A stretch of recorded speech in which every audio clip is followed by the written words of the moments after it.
अस्सलाम वालेकुम नाज़रीन, मेरान टीवी न्यूज़ में भलेकार आऊं है पेरिया गुल। एक नजर हेडलाइंस ते। सिक्योरिटी इदारे इस्लामाबाद में आपघाती हमले जो मंसूबो नाकाम बणाए छॾियो। आपघाती हमले लाइ तैयार कयल नारी गिरफ़्तार, वालिद जे क़त्ल जी धमकी ॾेई बमबार बणाइण जो इंकशाफ।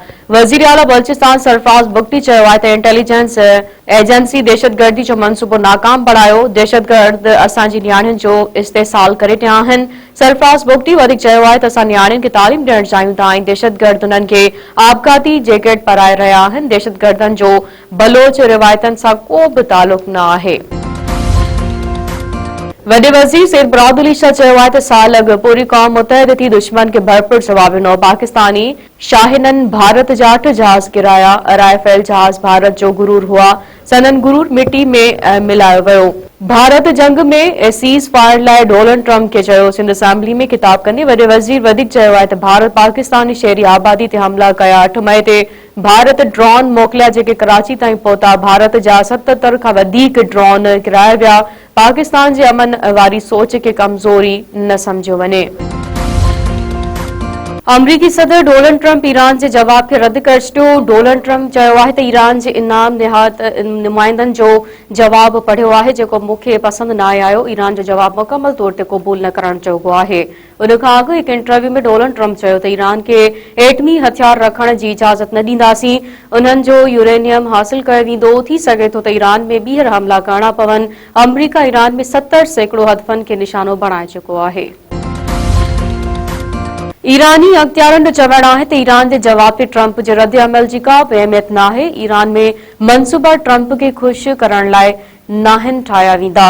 ईरानी अख़्तियारनि जो वधीक चवणु आहे त अमरीकी तजवीज़नि हद खां वधीक मुतालबन आॾो हथियार फिटा करण जे बराबरि आहे। जेकॾहिं अमरीकी सदर ईरान जे जवाब मां मुतमिन न आहे त उहो ई बहितर आहे।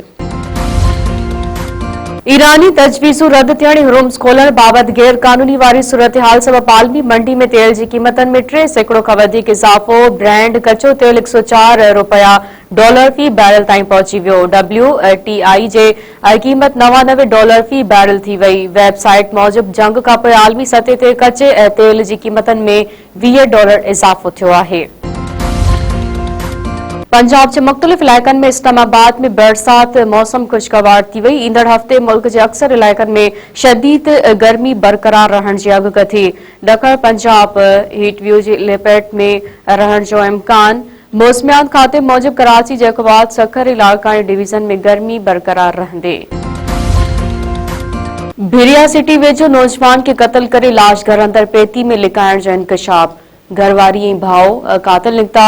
ॻोठ याकूब हकड़ो में गुम ॼाणायल रहमान उर्फ गुड्डो हकड़ो जो घर अंदर कपड़नि जी पेती में लाश मिलियो।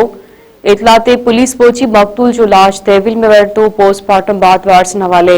वारसन जो चवणु आहे त नौजवान खे हुन जी घरवारी गुलनाज हकड़ो ऐं भाउ सईद हकड़ो गॾिजी कत्ल कयो आहे। बदबू अचण ते पेती खोली त हुन मां लाश मिलियो। जवाबदार फरार थी विया आहिनि।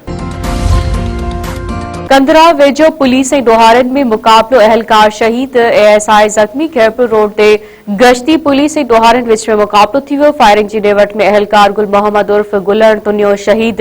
ASI बख्तुल्ला तुनियो ज़ख़्मी, नाज़ुक हालत में सखर अस्पताल मुंतकिल।